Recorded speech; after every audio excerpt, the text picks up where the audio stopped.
वबरकातुहू। Lahore property range से मोहम्मद खान आपकी खिदमत में हाज़िर है। तो आज मैं आपके लिए लेके आया जोहर टाउन में 5 मरले का घर। 5 मरले का घर जो है G4 ब्लॉक में है।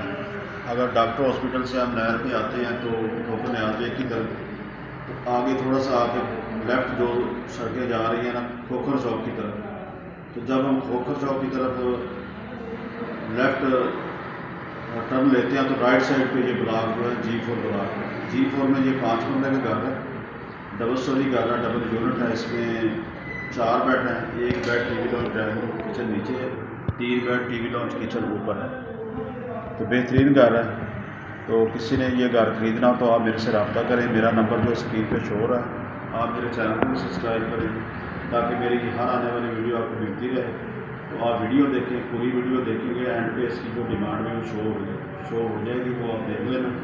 तो आप मेरे से रब्ता करें। बाकी आप किसी ने प्लाट को बेचना हो, को ख़रीदना चाह रहे हो, घर को बड़ा घर छोटा घर, तो आप मेरे से रब्ता करें। शुक्रिया, वीडियो देखने का।